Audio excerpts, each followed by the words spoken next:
تلك الدار الآخرة نجعلها للذين لا يريدون علوا في الأرض ولا فسادا والعاقبة للمتقين.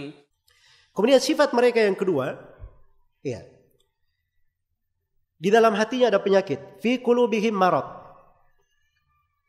Fi qulubihim maradun. Itu di ayat berikutnya, di ayat ke-10. Fi qulubihim maradun fazadakumullahu marada. Di hati-hati mereka itu ada penyakit.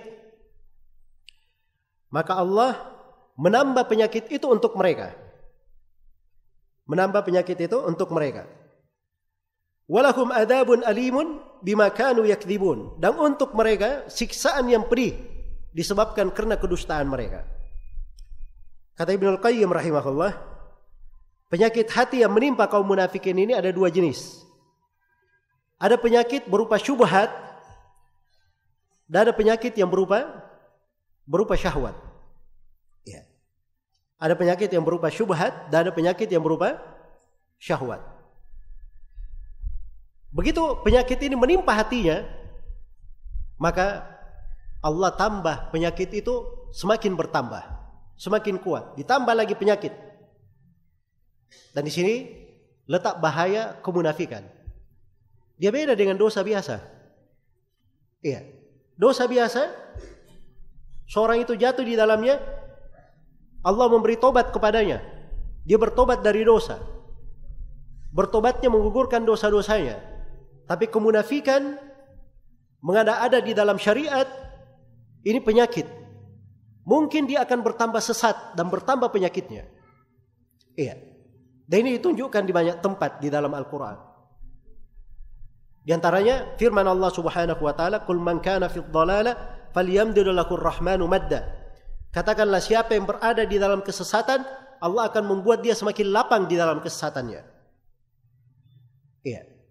Dan Allah Subhanahu wa taala berfirman, itu ayat tadi di surah Maryam. Kalau di surah Al-An'am Allah Subhanahu wa taala berfirman, "Wa nuqallibu afidatahum wa absarahum kama lam yu'minu bihi awwala marrah wa nadharuhum fi tughyanihim ya'mahun."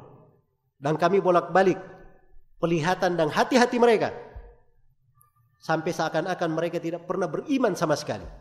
Coba bayangkan bagaimana penyimpangan sampai menjadi seakan-akan tidak pernah beriman sama sekali.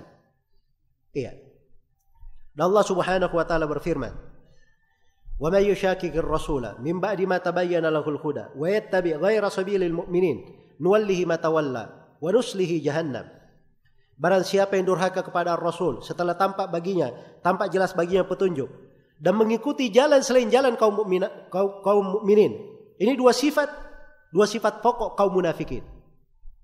Dan ingat ya, surah An-Nisa termasuk dari surah yang menjelaskan sifat-sifat kaum munafikin. Sudah jelas perintah Rasulullah, dia tentang. Jelas jalannya Nabi dan para sahabat, dia selisihi jalan itu.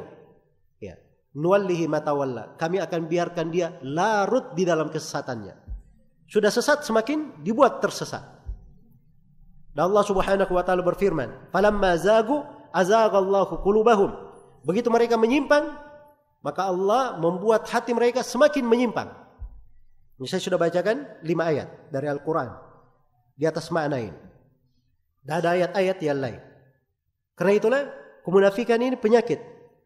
Iya. Penyakit apabila dia masuk dalam bentuk syubhat semakin besar. Sehingga kekafiran pun dianggap biasa. Bermain-main dengan kekafiran itu adalah perkara yang biasa. Sebagaimana yang akan datang dari sebagian sifat-sifat mereka. Kemudian dari penyakit juga pada kaum munafikin ada namanya penyakit syahwat. Ya, ketamakan syahwat. Inilah yang dikatakan di dalam Al-Quran ketika perempuan mukminah diperintah untuk menundukkan atau diperintah untuk jangan melembutkan suaranya. Iya, di dalam berbicara. Fala takhda'na bil qawli fayatma'a alladhi fi qalbihi marad. Jangan kalian merendahkan suara kalian, ya, sehingga orang yang di hatinya penyakit tamak dengan hal tersebut. Nah, ini orang yang di hatinya penyakit ini kaum munafikin. Di antaranya adalah kaum munafikin. Iya.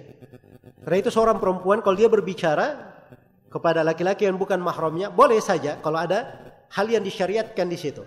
Tetapi dengan pembicaraan yang wajar, bukan dengan melembutkan suara yang bisa membawa apa? Membawa fitnah di dalam hal tersebut. Baik.